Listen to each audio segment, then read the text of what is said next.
সম্প্রতি রাসূল আকরাম সাল্লাল্লাহু আলাইহি সাল্লামকে কটূক্তি করার অপরাধে এক হিন্দু যুবককে গণপিটুনি দিয়ে হত্যা করা হয়। বিষয়টিকে কিভাবে দেখছেন? 31st নাইটের উন্মাদনা প্রতি বছর আমাদের সমাজে বেড়েই চলেছে। একজন মুসলিম হিসাবে আমাদের করণীয় কি? এমন কোনো দোয়া আছে কিনা যা পড়ে সন্তানের মাথায় ফু দিলে জ্ঞান বুদ্ধি বৃদ্ধি পাবে?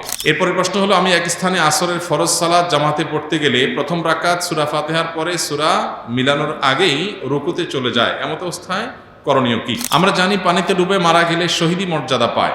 সম্প্রতি এক কৃষক 500 টাকা বাজি ধরে 100 ডুব দিতে গিয়ে মারা যান। এ ধরনের মৃত্যু কি শহীদি মৃত্যু হিসেবে গণ্য হবে? এরপরে প্রশ্ন হলো, বিশ্বনবী সাল্লাল্লাহু আলাইহি সাল্লাম 11টি বিয়ে করার কারণ কি ছিল? সংক্ষেপে বলবেন, কেননা প্রায় নাস্তিকদের এ নিয়ে বিদ্রুপাত্মক মন্তব্য আলোচনা করতে দেখা যায়, যা শুনে অনেক মুসলমানদের মনেও দ্বিধা দ্বন্দ্ব সৃষ্টি হয়। পৃথিবীতে এমন অনেক দেশ আছে যেখানে ধর্ম পালন নিষিদ্ধ, সেখানে ইন্টারনেটও নেই। উদাহরণত উত্তর কোরিয়া। এখন প্রশ্ন হলো, সেখানে যাদের কাছে ইসলামের দাওয়াতই পৌঁছেনি তাদের অবস্থান কোথায় হবে পরকালে? এরপরে প্রশ্ন হলো, কেউ যদি হাসি দেয়, জোরে আলহামদুলিল্লাহ বলে, কোনো ব্যক্তি যদি সেটা শুনতে পায়, হাসির জবাব না দিলে কি গুনাহ হবে? আমি অফিসে থাকাকালীন সময়ে কাউকে না পেয়ে একা একা ফরজ সালাত পড়ার সময় হঠাৎ করে দেখা যায় একাধিক লোক এসে জামাতে ফরজ সালাত শুরু করে। সেই সময় আমি কি একাকী নামাজ ছেড়ে দিয়ে জামাতে শরীক হব, নাকি একা একা পড়ব? ইসলামে কি জীবন থেকে অব্যাহতি নেওয়ার কোনো উপায় বা দোয়া আছে কিনা, যেন দুনিয়া এবং আখিরাতে কিছুই থাকবে না? এরকমটা কি সম্ভব? আমার কাজের কারণে পরকালের শাস্তি ছাড়া আর কিছুই দেখছি না। মানুষের তওবারও একটা লিমিট থাকে, আমার সেটাও নাই। এখন এত শাস্তি কিভাবে সহ্য করা সম্ভব? কারণ আমি আগুনের সংস্পর্শে কাজ করি, প্রতিনিয়ত এর উত্তাপ আমি অনুভব করি। যদি কোনো অঙ্গ পুড়ে মনে হয় হৃদয় পর্যন্ত জ্বালিয়ে দেয়। তদুপরি পরকালে অনেকগুলো স্টেপের আযাব। এখন আল্লাহ সুবহানাহু ওয়া তাআলা এরকম কোনো অপশন রেখেছেন কিনা জানাবেন প্লিজ। যে ভাই প্রশ্নটি লিখেছেন, তিনি হয়তো মনে করেছেন যে তার পাপাচার, তার নিজের যে অবিচার, জুলুম, অন্যায়, আল্লাহর অবাধ্যতা, এটা এত বেশি হয়ে গেছে যে আখিরাতে বোধহয় আল্লাহ তাকে মাফ আর করবেন না, বা মাফ করার কোনো অপশন নেই। এ ধরনের চিন্তা আমাদের অনেক ভাইদের মধ্যে, অনেক বোনদের মধ্যে আসে, বিশেষ করে তরুণদের। এবং একটা বয়সে মানুষ যখন নানা ধরনের অনাচারে ডুবে থেকে নিজের জীবনকে ধ্বংসের দ্বারপ্রান্তে নিয়ে যায়, তখন এই ধরনের চিন্তা ভাবনা আমাদের অনেকের মধ্যে চলে আসে। তো এ ধরনের চিন্তা ভাবনা যাদের মধ্যে আসে তাদের কোরআনে কারিমে একটি আয়াত পাঠ করা দরকার। আল্লাহ সুবহানাহু ওয়া তাআলা কোরআনে কারিমে বলেছেন, ওয়াতুবু ইলাল্লাহি আইয়ুহান নাস, তোমরা আল্লাহর কাছে সবাই তওবা করো। আল্লাহ সুবহানাহু ওয়া তাআলা বলেছেন, লা তাকনাতু মির রাহমাতিল্লাহ ইন্নাল্লাহা ইয়াগফিরু যুনুবা জামিআ, তোমরা আল্লাহর রহমত থেকে নিরাশ হইও না, আশা ছেড়ে দিও না, কারণ আল্লাহ তাআলা সকল গুনাহ মাফ করবেন। এই আয়াতে আল্লাহ তাআলা বলেছেন, তোমরা সকল গুনাহ আল্লাহর কাছ থেকে মাফ পাবে, সকল গুনাহ তিনি মাফ করবেন। এমন কোনো গুনাহ নাই যেটা ক্ষমার অযোগ্য। যিনি প্রশ্নটি লিখেছেন তিনি লিখেছেন, তওবার একটা লিমিট আছে। এটা ভুল ধারণা, তওবার কোনো লিমিট নেই।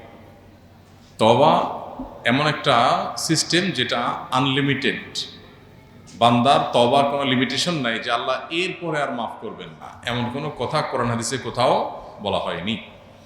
বরং বান্দার পাপ বা অপরাধ যত বেশি হোক না কেন, আল্লাহর ক্ষমাশীলতা তার চাইতে অনেক বেশি। কেউ যদি মনে করে যে আমার পাপাচার এত বেশি হয়ে গেছে যে আল্লাহ মাফ করতে পারবেন না, তিনি তার পাপাচারকে আল্লাহর ক্ষমাশীলতার চাইতে বড় মনে করেন, বেশি মনে করেন, যেটা আল্লাহ সম্পর্কে তার ভুল ধারণা। তো এই ধরনের নৈরাশ্য শয়তান মানুষের মধ্যে সৃষ্টি করে। আল্লাহ বলেছেন, ওয়ালা ইয়াসমির রাহিল্লাহ ইল্লাল কওমুল কাফিরুন, আল্লাহর রহমত থেকে অবিশ্বাসী সম্প্রদায় ছাড়া, কাফির ছাড়া অন্য কেউ আর আশা ছাড়ে না। রহমতের আশা কেউ ছাড়তে পারে না। যদি কেউ অবিশ্বাসী হয়, সেই কেবল আশা ছাড়তে পারে। তো এই যে আপনি আশা ছাড়ছেন বা আশাহত হচ্ছেন যে আল্লাহ আপনার কোনো গুনাহ মাফ করতে পারেন না, এত গুনাহ আপনার হয়ে গেছে, এর মানে আল্লাহ সম্পর্কে আপনার ভুল ধারণা জন্মেছে, এবং এটা কুফরি। আল্লাহ সম্পর্কে এই ধরনের ধারণা থাকা এটা ভুল এবং কুফরি। এজন্য এই ধরনের ধারণা পোষণ করা অনুচিত। আপনি আল্লাহর কাছে পরিপূর্ণ তওবা করে ফিরে আসেন, আল্লাহ তাআলা সমস্ত গুনাহ মাফ করার ওয়াদা করেছেন। আল্লাহর ওয়াদা আপনাকে বিশ্বাস করতে হবে। আপনি যেটি লিখেছেন যে জীবন থেকে অব্যাহতি নেওয়ার কোনো উপায় আছে কিনা, যে আল্লাহর কাছে আমি বলবো, আল্লাহ আমি জান্নাতও চাই না, জাহান্নামও চাই না, আমাকে হিসাবের বাইর করে দেন, খাতাতে নাম কেটে দেন, পুরস্কারও চাই না, তিরস্কারও চাই না, এরকম কোনো সিস্টেম নাই। আমাদেরকে অবশ্যই পুরস্কার অথবা তিরস্কার যে কোনো একটা গ্রহণ করতে হবে আমাদের কর্মপদ্ধতি অনুযায়ী। আল্লাহ বলেছেন, মান আমিলা সালিহান ফালিনাফসিহি ওয়া মান আসাআ ফাআলাইহা ওয়া মা রাব্বুকা বিযাল্লামিন লিল আবিদ। যে ব্যক্তি ভালো কাজ করে, ভালো কিছু করে, সেটা তার জন্য করে, আবার সে কেউ যদি খারাপ কিছু করে সেটাও তার নিজের জন্য করে বা তার উপর সেটা বর্তায়। আল্লাহ কারোর প্রতি জুলুম করেন না, যা মানুষ পায় সেটা তার কর্মের ফল। তো নৈরাশ্য বা আশাহত হওয়া, এটা শয়তান মানুষের মধ্যে সৃষ্টি করে। আমাদের শয়তানের বিরুদ্ধে সংগ্রাম করতে হবে, নিরাশ হওয়া চলবে না। আমাদের বিশ্বাস রাখতে হবে আমার কাজ অপরাধের জগৎ থেকে সরে আসা, সংকল্প করা, অনুতপ্ত হওয়া, লজ্জিত হওয়া, আল্লাহর কাছে ক্ষমা প্রার্থনা করা, ভবিষ্যতে এই অপরাধ আর না করার ব্যাপারে দৃঢ় আশাবাদ ব্যক্ত করা এবং সংকল্প করা। ব্যাস এইটুকু যদি আমি করতে পারি, আল্লাহ রাব্বুল আলামিন অবশ্যই আমাকে মাফ করবেন। আমরা অনেকে মনে করি যে শিরকের অপরাধ আল্লাহ মাফ করবেন না। এটাও এইভাবে ধারণা করাটা পুরোপুরি সঠিক না। বরং শিরক করে যদি কেউ তওবা ছাড়া মারা যায়, সেটা আল্লাহ তাআলা মাফ করবেন। শিরক করার পরও যদি কেউ তওবা করে, সেটাও আল্লাহ তাআলা মাফ করবেন। শিরকের চাইতে বড় অপরাধ পৃথিবীতে নেই। সেই শিরকের অপরাধ করার পরও, এবং শিরক একবার দুইবার না, বছরকে বছর, জীবনে হাজার হাজার লাখো লাখো অগণিত বার শিরক করেছে কেউ, কিন্তু তওবা যদি একবার করে সবগুলো মাফ হয়ে যাবে। আল্লাহ রাব্বুল আলামিন এত বেশি ক্ষমাশীল। শয়তানের কাজ হলো আমাদেরকে জাহান্নামে নেওয়া। শয়তানের সবচাইতে সংক্ষেপে জাহান্নামে নেওয়ার সিলেবাস হলো মানুষকে নিরাশ করে দেওয়া। মানুষ যখন আশা ছেড়ে দিবে যে ঠিক আছে আল্লাহ যখন মাফই করবে না, তাহলে আর আমার আর তওবা করে লাভ কি, ঠিক আছে আমি যা ইচ্ছা তা করি, তখন সে তওবার রাস্তা থেকে সরে যায়। এই জন্য শয়তান আমাদেরকে নিরাশ করে, আর শয়তানের বিরুদ্ধে এই সংগ্রামে জয়ী হওয়ার চেষ্টা আমাদের করতে হবে। আল্লাহ আমাদেরকে তৌফিক দান করুন। 31st নাইটের উন্মাদনা প্রতি বছর আমাদের সমাজে বেড়েই চলেছে। একজন মুসলিম হিসাবে আমাদের করণীয় কি? 31st নাইটের যে অপসংস্কৃতি এবং যে অনাচার সমূহ প্রতি বছর প্রত্যেকটা মসজিদের মেম্বার থেকে ওলামা একরাম মানুষকে সে বিষয়ে সতর্ক করে থাকেন। আমাদের দায়িত্বের অনেকগুলো জায়গা আছে। সব কিছুর আগে আমাদের যে করণীয় সেটি হলো আমাদের নিজেদের আগে অনুধাবন করতে হবে, গভীরভাবে উপলব্ধি করতে হবে যে 31st নাইটের এই কালচারের ক্ষতিকর দিকগুলো কি। একটা বিষয় তো পরিষ্কার, সেটা হলো আল্লাহ রাব্বুল আলামিন কোরআনে কারীমে সূরা হাশরে বলেছেন, ওয়ালা তাকুনু কাল্লাযীনা নাসুল্লাহা ফাআনসাহুম আনফুসাহুম। তোমরা সেই মানুষদের মতো হয়েও না যারা আত্মভোলা হয়ে গেছে, নিজের গন্তব্য, নিজের পরিণতি, পরিণাম, নিজের আত্মপরিচয় এগুলো যারা ভুলে গেছে, যারা উন্মাদনায় গা ভাসিয়ে দিয়েছে, যারা ভোগবাদে ডুবে গেছে, ডুবে গিয়ে তারা নিজেদের আল্লাহকে ভুলে বসে আছে। তো এই মানুষগুলোর মতো তোমরা হয়েও না। যারা আল্লাহকে ভুলে বসে থাকে, গাফেল হয়ে যায়, সে মানুষগুলো তাদেরকে আল্লাহ তাআলা আত্মভোলা করে দেয়। নিজের ভালো মন্দ সে বুঝে না, নিজের ধ্বংস নিজে ডেকে আনে। এই সমস্ত অপসংস্কৃতির মধ্যে যারা হাবুডুবু খাচ্ছে, সেই তারুণ্যকে বিশেষ করে বলতে চাই, তারা আল্লাহকে ভুলে গেছেন। আল্লাহর স্মরণ যদি কারোর থাকে, আল্লাহর প্রতি বিশ্বাস যদি কারোর থাকে, আল্লাহর চিন্তা যদি কারোর মধ্যে জাগরুক থাকে, তাহলে সে কখনো আত্মভোলা হয় না, তার ভালো মন্দ সে বুঝে। মানুষ নিজের ধ্বংস নিজে ডেকে আনে তখনই যখন সে আল্লাহকে ভুলে যায়। আল্লাহ বলেছেন, সে আল্লাহ ভোলা মানুষের মতো হয়েও না, যারা আল্লাহ ভোলা হওয়ার কারণে আল্লাহ তাদেরকে নিজেদের ব্যাপারে আত্মভোলা করে দেয়। যে সমস্ত তরুণরা এই সমস্ত উন্মাদনায় লিপ্ত, তারা নিজেরাও জানে না তারা কিভাবে নিজেদের ধ্বংস ডেকে আনছে, নিজেদেরকে ক্ষতির মধ্যে ফেলছে, তাদের মাধ্যমে অন্য অনেককে ক্ষতিগ্রস্ত করছে। এই চিন্তাটুকু পর্যন্ত তাদের নাই, আত্মভোলা হয়ে গেছে। হিতাহিত জ্ঞান তাদের মধ্য থেকে দূর হয়ে গেছে, কারণ তারা আল্লাহকে ভুলেছে। তো এই বিষয়টি আমাদের অন্তরে গেঁথে যাওয়া উচিত যে আমরা আল্লাহকে যদি সবসময় স্মরণে রাখি, তাহলে কোনো মানুষ, কোনো পাখি, কোনো অসুস্থ মানুষ, কোনো ঘুমন্ত মানুষ আমার দ্বারা কষ্ট পেতে পারে না। দ্বিতীয়ত, 31st নাইটের এই কালচার এটি এসেছে মূলত অগ্নিপূজকদের থেকে। অগ্নিপূজক বা প্রকৃতি পূজারী যারা ছিল, সেই পেগানদের মধ্যে একটা ধারণা ছিল বছরের প্রথম দিনের প্রথম মুহূর্তকে আনন্দ, উৎসব, হই হুল্লোড়, ভালো মন্দ খেয়ে কাটালে সারা বছর ভালো থাকা যায়। এই বিশ্বাসটা কি কোনো বৈজ্ঞানিক বিশ্বাস, বিজ্ঞানভিত্তিক বিশ্বাস? এটা নিছকই কুসংস্কারাচ্ছন্ন বিশ্বাস। বছরের প্রথম দিন প্রথমক্ষণ ভালো খেলে যদি ভালো কিছু ভোগ উপভোগের মধ্যে থাকলে যদি সারা বছর ভালো থাকা যায়, তাহলে প্রতিদিন সকালবেলা মানুষ ভালো খাইলে সারাদিন ভালো থাকবে। ব্যাপারটা কি সেরকম ঘটে? প্রিয় ভাইরা আমার, আমরা যারা নিজেদেরকে মুসলমান হিসেবে দাবি করি, আমাদের জন্য তো এই কালচারে গা ডুবাবার কোনো সুযোগই নেই। যে সমস্ত মানুষরা নিজেদেরকে তথাকথিত বিজ্ঞান মনস্ক বলে, তারা কোন যুক্তিতে কোন চিন্তায় বছরের প্রথম মুহূর্তকে আনন্দ করে হই হুল্লোড় করে কাটায়? কি কারণে? কোনো যৌক্তিক কারণ ছাড়া কেউ যদি হাসে, যৌক্তিক কোনো কারণ ছাড়া যদি কেউ কাঁদে, তাহলে তাকে আমরা বলি পাগল বা অসুস্থ, বিকৃত মস্তিষ্ক।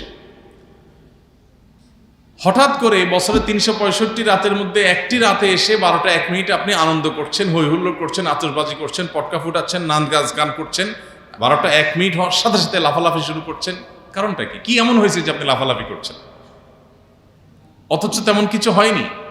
হ্যাঁ, একটা নতুন বছর শুরু হয়েছে। এই বছরটা খ্রিস্টীয় বর্ষ, খ্রিস্টানদের ধর্ম সংশ্লিষ্ট একটা বছর শুরু হয়েছে। তো তাতে আপনার এত খুশি হওয়ার কি আছে? যদি বলেন যে নতুন বছর হলে আনন্দ উল্লাস করতে হয়, তো নতুন বছর তো আরো আছে, এটাতেই কেন শুধু আনন্দ উল্লাস করেন? তাছাড়া যার আগমন আপনার আনন্দের কারণ হয়, তার বিদায় তো বেদনার কারণ হওয়ার কথা। যে মুহূর্তকে ওয়েলকাম করে আপনি আনন্দিত হচ্ছেন, উল্লাস করছেন, সেটি নতুন একটি বছরের একটি মুহূর্ত। সেটা যদি আপনার আনন্দের কারণ হয়, তাহলে তার এক মুহূর্ত আগেই তো আরেকটি বছরের বিদায় ঘটেছে, তখন তো আপনি কাঁদেননি। যে আসলে আপনি খুশি হয়ে যাচ্ছেন, তার বিদায় তো আপনার ব্যথিত হওয়ার কথা, কিন্তু সেটা তো হচ্ছেন না। তাহলে বোঝা গেল এটা একটা অযৌক্তিক উৎসব, যে উৎসবের পেছনে কোনো লজিক্যাল গ্রাউন্ড নাই, কোনো যৌক্তিকতা নাই, হাসির কোনো কারণ নাই। এই উন্মাদনা, এটা কুসংস্কারাচ্ছন্ন বিশ্বাস থেকে আসছে। এই চিন্তা, এই ভাবনা আমাদের নিজেদেরকে আগে ভালো করে রপ্ত করতে হবে, এরপর আমাদের তরুণদেরকে বোঝাতে হবে। এরপরে যে বিষয়টি আমাদের লক্ষ্য করা দরকার, সেটি হলো আমরা প্রতি বছর দেখি এই আতশবাজির ফলে আমাদের সমাজে মানুষের জীবনের নিরাপত্তা এটা হুমকিতে পড়ে, স্বাস্থ্য ঝুঁকি তৈরি হয়, পরিবেশ বিপর্যস্ত হয়, তরুণদের মধ্যে ভোগবাদের উন্মাদনা তৈরি হয়, নীতি নৈতিকতা আখলাক এটার অবক্ষয় ঘটে। এই সবগুলো বিষয় এই একটি অপসংস্কৃতির মধ্যে আছে। অন্য কোনো অপসংস্কৃতির একটার মধ্যে এত খারাপ দিক নাই। গত কয়েক বছর আগে প্লাস্টিকের কারখানায় আতশবাজির আগুন লাগার কারণে একজন নারী উদ্যোক্তা নিঃস্ব হয়েছেন, সব গণমাধ্যমে সংবাদ হয়েছে, কিন্তু আতশবাজি থামেনি। একটি শিশু মায়ের কোলে আতশবাজির বিকট আওয়াজে হার্ট অ্যাটাকে মৃত্যুবরণ করে তিনি, তার ঘটনাটি আদালত পর্যন্ত গিয়েছে, কিন্তু আতশবাজির এই উন্মাদনা এখনো থামেনি। এরকম না জানা বহু ঘটনা ঘটছে। প্রতি বছর আমরা দেখতে পাই বিভিন্ন ভিডিও ফুটেজে যে বিভিন্ন জায়গায় অসংখ্য পাখি মরে পড়ে আছে। কারণ আতশবাজির যে ধোঁয়া, এই ধোঁয়া এতটা বিষাক্ত যে এ বিষয়ে বিশেষজ্ঞগণ বলেন যে পার্টিকুলেট ম্যাটারের পরিমাণ আকাশে সাধারণত যা থাকে তার চেয়ে কয়েক গুণ বেড়ে যায় আতশবাজির আগুনের ফলে। এর কারণে বৃদ্ধ, শিশু, শ্বাসকষ্টে ভোগা রোগীরা যারা আছেন, এটা তাদের জন্য অনেকটা নীরব ঘাতকের মতো ভূমিকা আসে এবং তাদের জীবনকে ধ্বংসের দিকে নিয়ে যায়। ঠিক একইভাবে এই বিকট আওয়াজের কারণে মানুষের কানের যে সহ্য ক্ষমতা আছে, সেটার চাইতে বেশ খানিকটা বেশি আওয়াজ তৈরি হওয়ার কারণে এর ফলে মানুষের হার্ট অ্যাটাকের সম্ভাবনা তৈরি হয়। অসুস্থ মানুষদের আরও অসুস্থ হওয়ার, মৃত্যুর মুখে ঢুলে পড়ার আশঙ্কা তৈরি হয়। পশু পাখি, বিশেষ করে ছোট ছোট পাখিগুলো যেগুলো আছে, সেগুলো মৃত্যুর কারণ হয় হার্ট অ্যাটাকের কারণে। অতএব এ ধরনের একটা স্বাস্থ্য ঝুঁকি আছে। ঢাকা শহর, চিটাং শহর সহ গোটা বাংলাদেশের সব শহরগুলো প্রায় বৈদ্যুতিক তারের যে জাল, সে জালের নিচে মাথার উপরে বৈদ্যুতিক তারের বিশাল বেছানো জাল যে শহরে আছে, সেই শহরে আতশবাজির আগুন যদি কোনো জালের উপরে গিয়ে পড়ে, সেখানে শত শত মানুষ পড়ে ছাই হওয়াটাও অস্বাভাবিক কোনো বিষয় না। তো এই পরিমাণ স্বাস্থ্য ঝুঁকি যেখানে আছে, পরিবেশের বিপর্যয় যেখানে আছে, যেখানে আরো নানাবিধ ক্ষতি আমাদের নিহিত আছে, তরুণ প্রজন্ম তাদের অনেকে এই রাতে মাদকের দিকে হাত বাড়ায়। যে পরিমাণ মাদকের ছড়াছড়ি এই রাতে হয়, সারা বছরে অন্য কোনো রাতে এত বেশি মাদকের ছড়াছড়ি হয় না। তাহলে মাদকের ছড়াছড়ি বলুন, অশ্লীলতা বলুন, বেহায়াপনা বলুন, অপচয় বলুন, উন্মাদনা বলুন, তারুণ্যের মধ্যে বিশৃঙ্খলা ভাব বলুন, এই সবগুলো আমাদের সমাজের বিপর্যয় ডেকে আনে। এই একটা অনাচারের পেছনে এতগুলো বিপর্যয় যখন আছে, সামাজিকভাবে আমাদের কর্তব্য হলো এগুলোর বিরুদ্ধে প্রতিরোধ গড়ে তোলা। আমি আইন হাতে তুলে নিতে কাউকে বলছি না, আমি বলছি যে আইন শৃঙ্খলা রক্ষাকারী বাহিনী প্রতি বছর নিষেধাজ্ঞা আরোপ করে, কোনো প্রকার পটকা যেন না ফুটানো হয়, আতশবাজি যেন না করা হয়, কিন্তু কে শুনে কার কথা? অতএব বাড়িওয়ালারা যদি তাদের ছাদগুলো বন্ধ করে রাখেন, বাবা মারা যদি তাদের সন্তানদেরকে বোঝান, এবং তরুণরা যদি তারা সংঘবদ্ধ হয়ে বিপদগামী তরুণদেরকে বোঝান, কাউন্সেলিং করেন দলে দলে, তারা যদি সমাজে অনাচার বন্ধের জন্য উদ্যোগ নেন, আইন শৃঙ্খলা রক্ষাকারী বাহিনীর ভাইদেরকে সহযোগিতা করেন, তাহলে সেক্ষেত্রে হয়তো সমাজে এই অনাচার থামতে পারে। আমরা আমাদের কাজ করে যাব, হ্যামিলনের বাঁশিওয়ালার মতো সতর্ক করে দেওয়া, মানুষকে সজাগ করা, এই কাজটা ওলামা ইকরাম করছেন, করবেন। যদি মানুষ না শুনে, আমাদের জাতিকে যদি আমরা না শুনতে পারি, সেটা হবে আমাদের দুর্ভাগ্যজনক অধ্যায়। আল্লাহ তাআলা আমাদের তারুণ্যকে এই পশ্চিমা অপসংস্কৃতির ছোবল থেকে রক্ষা করুন, এই অযৌক্তিক উন্মাদনা থেকে আমাদের তরুণদেরকে আল্লাহ তাআলা হেফাজত করুন। এমনিতে আমাদের তরুণদের মধ্যে ভোগবাদ, উচ্ছৃঙ্খলা, উন্মাদনা, হেয়ালিপনা এগুলো এতটা চরমে পৌঁছেছে যে নীতি, আদর্শ, জীবনের লক্ষ্য, এই সব কিছু থেকে তরুণের বড় একটা অংশ ছিটকে পড়ে গেছে। তো এইরকম পরিস্থিতিতে প্রতি বছর এই 31st নাইটের উন্মাদনা আমাদের তারুণ্যকে আরো জাহান্নামমুখী করে দেয়, তাদের জীবনকে আরো ধ্বংসের দিকে নিয়ে যায়। এই অপসংস্কৃতি আমাদের দেশে রাষ্ট্রীয়ভাবে নিষিদ্ধ ঘোষণা করা উচিত, এবং এটি যেন সমাজে কোনোভাবে স্থান না পায়। এটা আমাদের কালচার না। এই কৃষ্টির সাথে এই মাটির মানুষের, এই দেশের মানুষের ধর্মের কোনো কিছুর কোনো সম্পর্ক নেই। সেখানে এটাকে আমদানি করে প্রতি বছর যে পরিমাণ টাকা আমাদের তরুণদের একটা অংশ আকাশে ওড়ান, বরং যে পরিমাণ টাকা আতশবাজির নামে আগুনে পোড়ান, তার সিকিভাগ খরচ করলেও বহু শীতার্ত মানুষের, কনকন শীতে কাঁপা মানুষের শীত নিবারণ করা সম্ভব হয়ে যেত। দুর্ভাগ্য আমাদের যে আমরা আনন্দ করবার জন্য আকাশে টাকা পোড়াচ্ছি, এবং সেটার পেছনে যৌক্তিক কোনো গ্রাউন্ড নেই। কেন পোড়াচ্ছি, কেন হাসি করছি, কেন আমি উৎসব করছি, কেন হই হুল্লোড় করছি, সেটাও আমি জানি না। গভীর রাতে যখন বহু মানুষ শুয়ে আছে, বিকট আওয়াজে গোটা শহরকে প্রকম্পিত করা, আর যা হোক, কোনো কমন সেন্স থাকা, ন্যূনতম দায়িত্বশীলতা, দায়িত্ববোধ থাকা কোনো যুবকের কাজ হতে পারে না। আল্লাহ তাআলা আমাদের তারুণ্যকে বোঝার তৌফিক দান করুন। একজন মুসলমান যুবকের আনন্দিত হওয়ার বহু কারণ আছে। আপনি 31st নাইটের এই উন্মাদনার জন্য যে টাকা ব্যয় করে আনন্দিত হচ্ছেন, আমি জানি আপনি কিছু আনন্দ হয়তো পাচ্ছেন, কিন্তু আপনার এই বাজেট, এই সময়, এই শ্রম ব্যয় করে কিছু বন্ধুরা মিলে যদি পথের ধারে শুয়ে থাকা শীতার্ত মানুষদের কিছু গরম খাবার, গরম কাপড়, পোশাক যদি তাদেরকে উপহার দেন, তাহলে আপনার মধ্যে ওই আতশবাজির চাইতে অনেক বেশি আনন্দ বয়ে যাবে, আপনি অনেক বেশি মানসিক সুখ পাবেন। আল্লাহ আমাদেরকে বোঝার তৌফিক দান করুন। এই অপসংস্কৃতির ছোবল থেকে আমাদের সমাজকে আল্লাহ তাআলা রক্ষা করুন। এমন কোনো দোয়া আছে কিনা যা পড়ে সন্তানের মাথায় ফু দিলে জ্ঞান বুদ্ধি বৃদ্ধি পাবে? সন্তানের জ্ঞান বুদ্ধি বৃদ্ধি পাওয়ার জন্য প্রথমত বাবা মা আল্লাহ সুবহানাহু ওয়া তাআলার কাছেই তাদের জন্য দোয়া করবে, আর তাদেরকে দোয়া শিখাবে।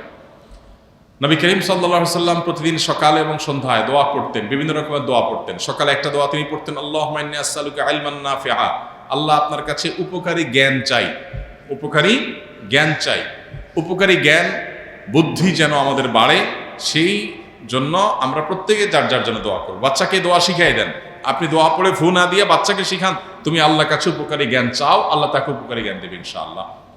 তাছাড়া উপকারী জ্ঞানের পথে যে সমস্ত অন্তরায় আছে, মোবাইল ফোনের নেশা, তারপরে সোশ্যাল মিডিয়ার আসক্তি, টেলিভিশন সহ বিভিন্ন রকমের ডোপামিনের যে আসক্তি আমাদের শিশুদেরকে ধ্বংসের দ্বারপ্রান্তে নিয়ে যাচ্ছে, সেখান থেকে শিশুকে আপনি রক্ষা করেন।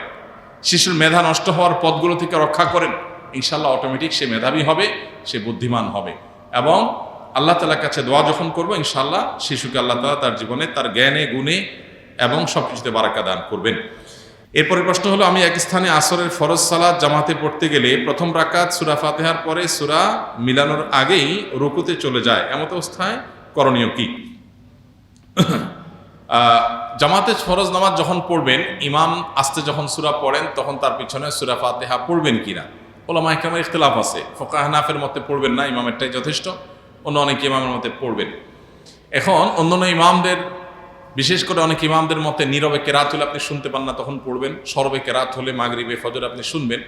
দুই তিনটা বড় বড় মাশহুর মত আছে, প্রসিদ্ধ মত আছে। এর মধ্যে আপনি যদি এই মত অনুযায়ী আমল করেন, যেটা আপনি বলেছেন যে আপনি সূরা পড়েন, তো সূরা ফাতিহা শেষে আপনি রুকুতে চলে যাবেন। আলাদা সূরা মেলানোর জন্য দাঁড়িয়ে অপেক্ষা করবেন না। রুকুতে ইমাম সাহেব যদি চলে যায় আপনি দেরি করবেন। আর যদি আপনি সামান্য অল্প একটু বাকি থাকে, এক আয়াত বাকি থাকে, দুই আয়াত বাকি থাকে, পড়ে আপনি চলে যেতে পারেন, ইমামকে রুকুতে পাবেন, তাহলে সেটা করতে পারেন।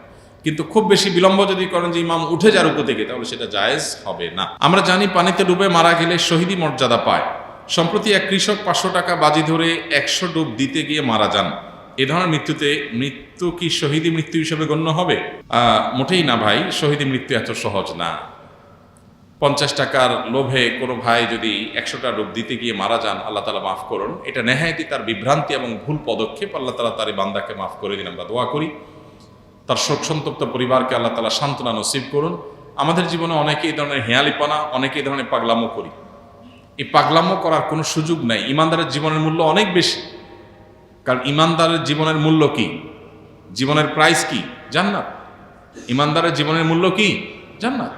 মানে জান্নাতের মতো সবচেয়ে ছোট জান্নাত যে জান্নাতি পাবে, সেও এই পৃথিবীর কমপক্ষে 10 গুণ বড় জান্নাত পাবে। এত বিশাল জান্নাত, এত মূল্যবান নেয়ামত যেই জীবনের বিনিময়ে পাওয়া যাবে, সেই জীবন 50 টাকা বিক্রি করার জিনিস না। সেই জীবন সামান্য একটু বাজি ধরে আমি ধ্বংস করার জিনিস না। সেই জীবন কিভাবে বিলীন করতে হয়, সেই জীবন কিভাবে উৎসর্গ করতে হয়, এটা শহীদ শরীফ ওসমান হাদিরা দেখিয়ে গেছেন। এটা আবু সাইদরা দেখিয়ে গেছেন কিভাবে সেই জীবন উৎসর্গ করতে হয় মানুষের মুক্তির জন্য। এই যে অন্যায়, এই যে অনাচার সমাজে হচ্ছে, আমরা সেটা বাধা প্রদান করার জন্য যদি বের হই, আমি বলছি না আপনাকে মাস্তানি করুন, আপনি সমাজের মানুষকে অন্যায় থেকে বাধা দেওয়ার জন্য কাজ করেন, এরপরে যদি আপনার উপরে চাপ আসে, বাধা আসে, জুলুম আসে, সহ্য করেন, যদি জীবনে চলে যায় সার্থক, শাহাদাতের মর্যাদা লাভ করবেন।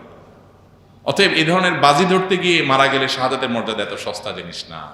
হ্যাঁ, এটা ঠিক যে হাদিসে আছে পানিতে ডুবে মারা গেলে শাহাদাতের মর্যাদা পাওয়া যায়। সেটা কে? অ্যাক্সিডেন্টলি যদি কেউ পানিতে ডুবে মারা যায়, এটা তো অ্যাক্সিডেন্টলি মৃত্যু বলা যাবে না, বরং এটা নিজেকে বিপদের দিকে ঠেলে দেওয়া বলা যায়। আল্লাহ তাআলা বলেছেন, ওয়ালা তুলকু বিআইদিকুম ইলা তাহলুকা, তোমরা নিজেদেরকে ধ্বংসের দিকে ঠেলে দিও না। এটা ধ্বংসের দিকে ঠেলে দেওয়া, আপনার নিশ্চিত কষ্ট হবে, বিপদ হবে, জেনেও সেই কাজটা করা আপনার জন্য জায়েজ নাই পার্থিব কারণে। হ্যাঁ, আল্লাহর সন্তুষ্টির জন্য, আল্লাহর রাহে, আল্লাহকে খুশি করবার জন্য যদি আপনার জীবন যৌবন সবকিছু দিয়ে দিতে হয়, এটা সার্থকতা। এটা সার্থকতা, কারণ এর বিনিময়ে আপনি জান্নাত লাভ করবেন। তো যাই হোক, আল্লাহর বান্দা, তার ফয়সালা আল্লাহ তাআলাই করবেন। আমরা দোয়া করি আল্লাহ তাআলা তাকে মাগফিরাত নসিব করুন। আমরা দোয়া করি আল্লাহ তাআলা তার শোক সন্তপ্ত পরিবারকে সান্ত্বনা নসিব করুন। তবে এই ধরনের কাজ কারো করা উচিত না, এবং যারা বাজি ধরেছে তার সাথে, তাদের ব্যাপারে পুলিশি তদন্ত হওয়া উচিত। যে একজন মানুষকে 50 টাকার বাজি ধরে 50 টাকার লোভ দেখিয়ে বা যেভাবেই হোক এভাবে 100 ডুব দেওয়ার জন্য এরকম রিস্কি কাজের মধ্যে ঠেলে দেওয়া, এটা আদৌ তার কোনো এটার পেছনে কোনো দুর্বিসন্ধি আছে কিনা, বা এই ধরনের হেয়ালিপনা সেই বা কেন করলো, এটা জবাবদিহিতার আওতা আনা উচিত। মানুষের জীবন এত সস্তা না। অতএব আমরা কোনো অবস্থাতে এই ধরনের হেয়ালিপনায় যাব না। এরপরে প্রশ্ন হলো, বিশ্বনবী সাল্লাল্লাহু আলাইহি সাল্লাম 11টি বিয়ে করার কারণ কি ছিল? সংক্ষেপে বলবেন, কেননা প্রায় নাস্তিকদের এ নিয়ে বিদ্রুপাত্মক মন্তব্য আলোচনা করতে দেখা যায়, যা শুনে অনেক মুসলমানদের মনেও দ্বিধা দ্বন্দ্ব সৃষ্টি হয়। প্রিয় ভাইরা আমার, প্রথম কথা হলো, একজন মুসলিম তিনি নিজেকে আল্লাহর কাছে সঁপে দিয়েছেন, সমর্পণ করেছেন, তিনি আত্মসমর্পণ করেছেন, এই জন্য তিনি মুসলিম হয়েছেন। কার কাছে আত্মসমর্পণ করেছেন? আল্লাহর কাছে।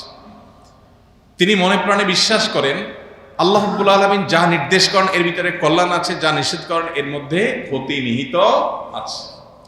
আমাদের কল্যাণ এবং অকল্যাণ এটা বোঝার জন্য যারা আল্লাহতে বিশ্বাসী না, আখিরাতে বিশ্বাসী না, যারা অবিশ্বাসী নাস্তিক, তারা নিজের বিবেককে এটার মানদণ্ড বা বিভিন্ন বস্তুকে মানদণ্ড বানায় যে এটা ভালো এবং মন্দের মানদণ্ড।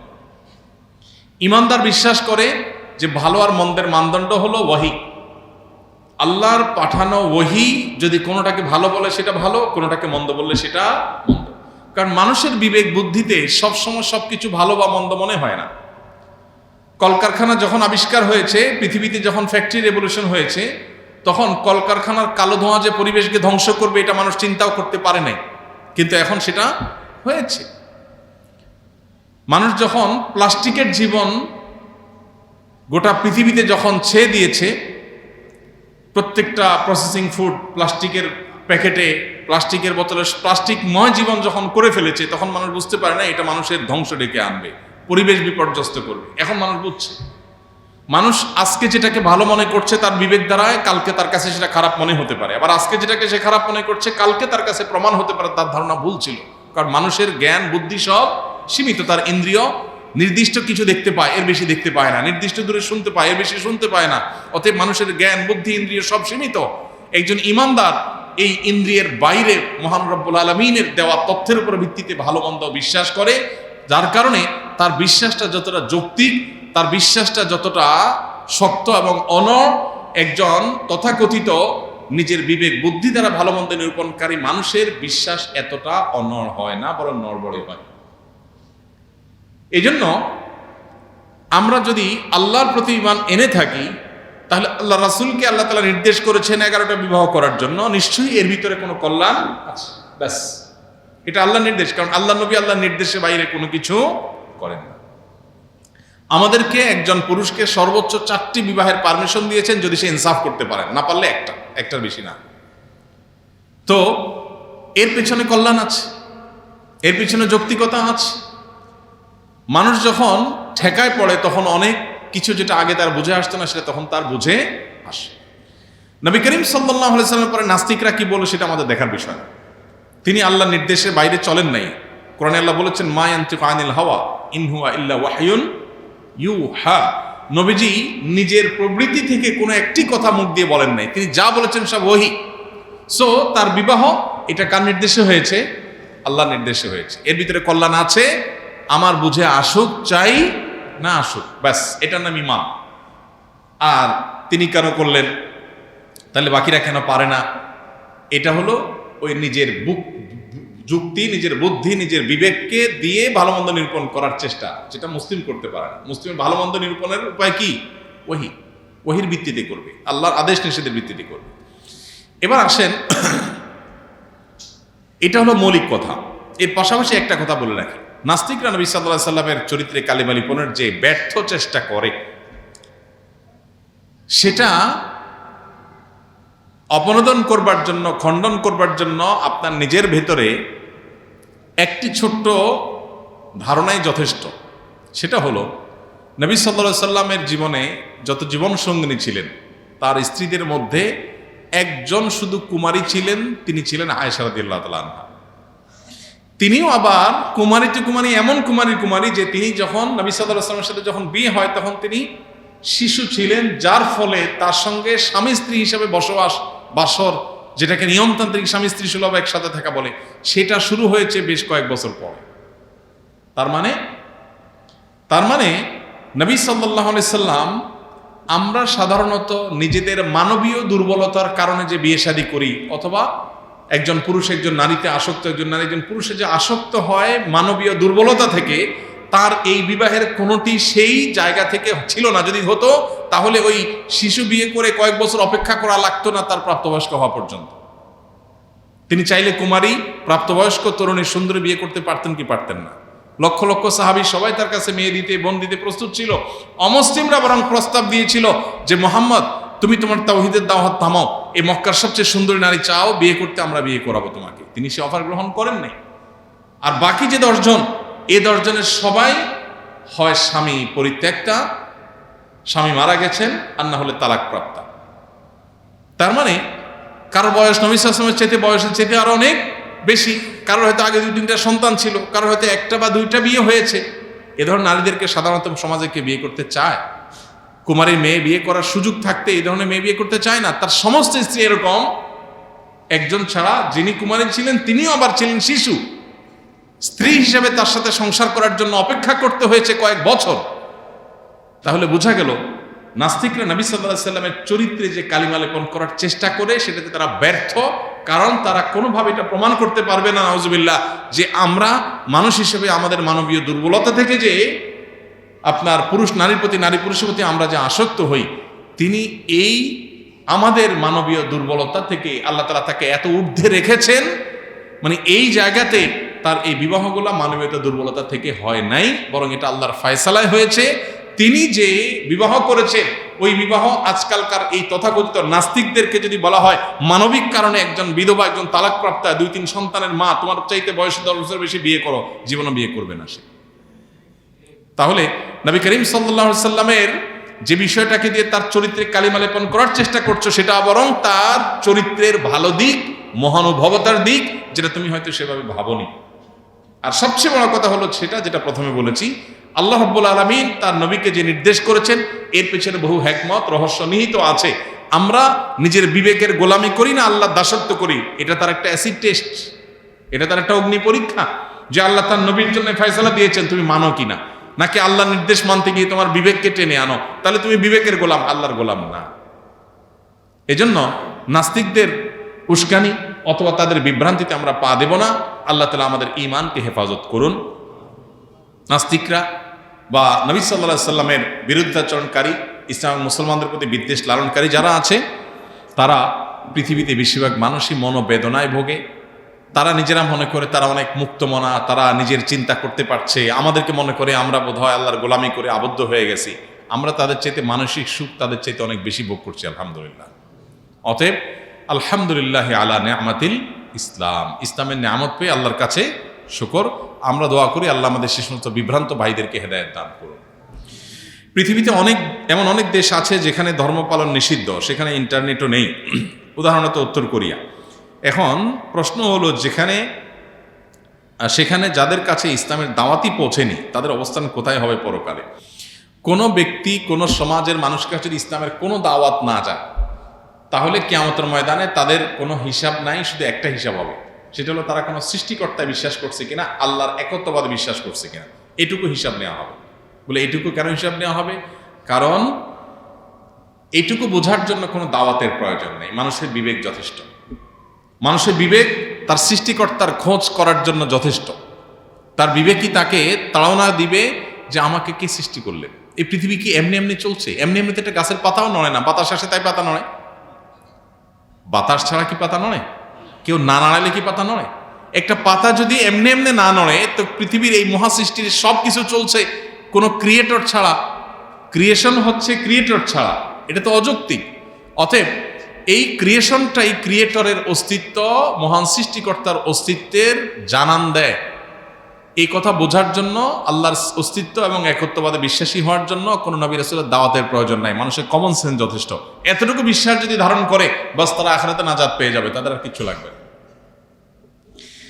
এরপরে প্রশ্ন হলো, কেউ যদি হাসি দেয়, জোরে আলহামদুলিল্লাহ বলে, কোনো ব্যক্তি যদি সেটা শুনতে পায়, হাসির জবাব না দিলে কি গুনাহ হবে? খুবই সুন্দর একটি এবং দরকারি একটি প্রশ্ন। ইসলাম আমাদেরকে অত্যন্ত দারুণ শিষ্টাচার শিখিয়েছে এবং সামাজিক এবং পরম সৌজন্যতা বোধ সম্পন্ন মানুষ হতে শিখিয়েছে। অন্য কোনো সমাজে, অন্য কোনো সভ্যতা ইসলামের মতো এত বেশি আপনাকে সৌজন্যতা বোধ সম্পন্ন মানুষ হতে শেখায়নি। যেমন কেউ যদি আপনাকে সালাম দেয়, আসসালামু আলাইকুম ওয়া রাহমাতুল্লাহ, আল্লাহ বলেছেন ওয়াইদা হুইয়িতুম বিতাহিয়াতিন ফাহাইয়ু বিআহসানা মিনহা আও রুদ্দুহা। তোমাদেরকে কেউ যদি কোনো ভাষায় অভিবাদন জানায়, সালাম জানায়, তাহলে তুমি সে যতটুকু দিয়ে তোমাকে অভিবাদন দিয়েছে, সৌজন্যতা, ভদ্রতার খাতিরে তিনি তোমাকে সালাম দিয়ে দোয়া করেছে, তুমি চুপচাপ থাকতে পারো না, তোমাকেও জবাব দিতে হবে পাল্টা। এবং সেটা তিনি যা বলে দিয়েছেন কমপক্ষে অতটুকু, বরং তার চাইতে বেশি, তার চাইতে বেশি দেওয়া উচিত, না হলে কমপক্ষে যতটুকু বলেছে ততটুকু।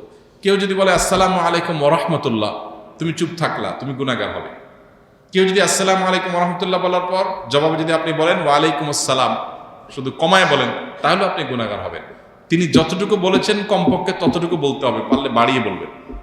তিনি ওয়া আলাইকুম আসসালাম আসসালামু আলাইকুম বললে আপনি বলবেন ওয়া আলাইকুম আসসালাম ওয়া রাহমাতুল্লাহ। তিনি যদি বলেন আসসালামু আলাইকুম ওয়া রাহমাতুল্লাহ, তাহলে আপনি বলবেন কি? ওয়া আলাইকুম আসসালাম ওয়া রাহমাতুল্লাহি ওয়া বারাকাতুহু। অনেক ইমামদের মতে এরপরে মাগফিরাত ইত্যাদিও যুক্ত করা যায়। আলবানী রাহিমাহুল্লাহ এরকম একটা কথা বলেছে, যদিও বিশুদ্ধ মত অনুযায়ী ওয়া বারাকাতুহু শেষ, এতটুকু। যদি কেউ ওয়া বারাকাতুহু বলে তা আপনি অতটুকুই বলবেন। এটা হলো সৌজন্যতার শিক্ষা, যে আপনাকে একজন সালাম দিল, অনেক লোক আছে অহংকারী, সালামের জবাব শুনে মাথা ডুলায়, দুইটা ঠোঁট নাড়ালে হয়ে যায়, সেখানে আস্ত মাথা নাড়াচ্ছে। কোনো যুক্তি আছে? যে কাজ দুই ঠোঁটে করা যায় সেটার জন্য সে কি করতেছে? পুরো মাথা নাড়াচ্ছে। অনেকে মাথাও নাড়ায় না অহংকারের কারণে। এটা গুনাহ। সালাম দেওয়া কিন্তু ওয়াজিব না, কিন্তু সালামের জবাব দেওয়া ওয়াজিব। এবং জবাব মনে মনে দিলে হবে না, শুনায় দিতে হবে, কারণ শুনায় না দিলে লোকটা মনে কষ্ট পাবে। শুনায় না দিলে লোকটা মনে করবে আমি সালাম দিলাম, আমাকে ইগনোর করলো। তো আপনাকে এই সৌজন্যতা ইসলাম শিখিয়েছে। ঠিক একইভাবে কেউ যদি হাঁচি দেয়, এখন বিজ্ঞান গবেষণা করে বের করেছে, বহু বৈজ্ঞানিক গবেষণা আপনার অনলাইনে খুঁজলে পাবো, যে মানুষ যে হাঁচি দেয়, এই হাঁচিটা মানুষের স্বাস্থ্যের জন্য ভালো। হ্যাঁ, অনবরত ঠান্ডার কারণে হাঁচি, সেটা তো অসুস্থতা, কিন্তু স্বাভাবিক যে হাঁচি, মাঝে মধ্যে হাঁচি হওয়া, এটা মানুষের স্বাস্থ্যের জন্য ভালো। হাঁচির ফলে মানুষের শরীর নির্ভর হয়ে যায়, নানান দিক থেকে মানুষের উপকারিতার পেছনে আছে, বিভিন্ন বৈজ্ঞানিক গবেষণা আছে, অনলাইনে বহু আর্টিকেল খুঁজে পাবেন। এই হাঁচি যে মানুষের জন্য ভালো এবং উপকারী একটা বিষয়, এই জিনিসটা তো আমরা জানতাম না। নবী সাল্লাল্লাহু আলাইহি সাল্লামের একটা হাদিস আছে, ফাইন্না শাইতানা ইয়াবিতু ফি খাইশুমি আহাদিকুম, মানুষের নাকের যে বাঁশির উপরের অংশ, এখানে শয়তান বসবাস করে, লুকায় থাকে, মানুষের শরীরকে প্রভাবিত করে, তাকে খারাপ দিকে ডাইভার্ট করে। তো হাঁচির পর মানুষ শারীরিকভাবে যেমন সুবিধা পায়, স্পিরিচুয়ালি মানুষ উপকার হয়। এই জন্য সে আল্লাহর কাছে শুকরিয়া জানিয়ে বলবে আলহামদুলিল্লাহ। হাঁচি আসলে কি বলবে? আলহামদুলিল্লাহ, আল্লাহর প্রশংসা করবে, কারণ এটা তার জন্য পজিটিভ, ভালো একটা জিনিস হয়েছে। যখন কেউ হাঁচি আসার কারণে আলহামদুলিল্লাহ বলল, তখন যিনি হাঁচি শুনতে পেয়েছেন বা হাঁচির দাতার আলহামদুলিল্লাহ শুনতে পেয়েছেন, তার উপরে আবশ্যক হয়ে যায় জবাব দেওয়া। এই যে সৌজন্যতা শিক্ষা। হ্যাঁ, হাঁচি যখন আসবে, হাঁচির ফলে নাক থেকে অনেক সময় ময়লা বের হয়, পানি বের হয়, গন্ধ ছড়াতে পারে, আশপাশে মানুষের কষ্ট হতে পারে। সেজন্য আমাদের হাঁচি বিভিন্ন উপায়ে আমরা সেটা যাতে অন্য পরিবেশকে নষ্ট না করে, অন্য মানুষকে নষ্ট না করে, সেজন্য আমরা হাতে, নিজের কাপড়ে, অন্য কিছুতে, টিস্যু বা কিছু দিয়ে আমরা হাঁচি দেবো। সেটা তো অবশ্যই পার্ট অফ সৌজন্যতা, সেটা আমরা করবই। হাদিস নবী সাল্লাল্লাহু আলাইহি ওয়াসাল্লাম শিক্ষা দিয়েছেন, আলহামদুলিল্লাহ যদি কেউ বলে হাঁচি দেওয়ার পর, আপনি যদি শুনতে পান তার আলহামদুলিল্লাহ, তাহলে আপনার উপরে আবশ্যক তাকে বলবেন পাল্টা ইয়ারহামুকাল্লাহ। কেউ যদি হাসি দিয়ে আলহামদুলিল্লাহ বলে, আমরা কি বলবো তাকে? ইয়ারহামুকাল্লাহ, মানে আল্লাহ তোমার প্রতি রহম করো। ওই ব্যক্তির আবার কর্তব্য হলো যে সে যে আমার হাসির জবাব শুনে আমাকে দোয়া দিল, আল্লাহ তোমার প্রতি রহম করুক বললো, তাহলে আমিও তার প্রতি দোয়া নিবেদন করব। তখন তার জন্য কর্তব্য হয়, তার জন্য অর্থাৎ যে হাসির জবাব শুনে ইয়ারহামুকাল্লাহ বললো, তাকে একটা দোয়া দেওয়া। কি সেটা? ইয়াহদিকুমুল্লাহ ওয়া ইউসলিহ বালাকুম। বাস এতটুকু এন্ডিং, এরপর আর পাল্টাপাল্টি নাই, তাহলে তো সারাদিন দিতে থাকতে হবে। তাহলে আলহামদুলিল্লাহ বললে হাসি দেওয়ার পর জবাবে কি বলতে হবে? ইয়ারহামুকাল্লাহ। ইয়ারহামুকাল্লাহ শোনার পর যিনি হাসি দিয়েছেন তার আবার জবাবে কি বলতে হবে? প্রত্যুত্তরে কি বলতে হবে?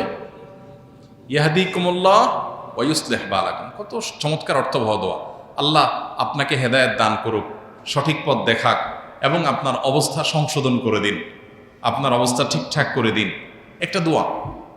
আমরা তো কত কথাই বলি, আজকাল দেখবেন একজন আরেকজনের দেখা হলে একটু বেশি আধুনিক হয়ে যাচ্ছি, তো আমরা দিন থেকে সরে যাচ্ছি, এটার নাম দিছে আধুনিকতা। তো দেখা হলে বলে হাই হাই হাই বাই করলে কি হবে? আসসালামু আলাইকুম বললে আপনার প্রতি শান্তি বর্ষিত হোক, আমি একটা দোয়া করলাম, আমি দোয়া করার মধ্য দিয়ে তার প্রতি কল্যাণ কামনা করলাম। সমাজে সবাই সবার কল্যাণ কামনা করলে সমাজটাই তো জান্নাতে পরিণত হয়ে যাবে। হাই বললে কি লাভ হবে? হাই ভাই, হাই ফাই বললে কি লাভ হবে? তো ইসলাম আমাদেরকে যে শিষ্টাচার শিখিয়েছে, এর চেয়ে যৌক্তিক কোনো শিষ্টাচার নাই। এই জন্য হাঁচির জবাব শুনে আমরা ইয়ারহামুকাল্লাহ বলবো, এটা অনেকে জানি না, এটা আমাদেরকে করতে হবে, এটা কিন্তু আবশ্যক। এটা মিন হাক্কিল মুসলিম, কোনো মুসলিমের প্রতি আপনার কর্তব্যের অংশ হলো হাসির জবাব শুনে তার জন্য দোয়া দেওয়া। তাহলে চেষ্টা করবো তো ইনশাআল্লাহ। ছোট ছোট বাচ্চাদেরকে শিখাই দেবো আমরা, তারা এই রেসপন্স করা শিখবে, এই সৌজন্যতা শিখবে, এই ভদ্রতা শিখবে।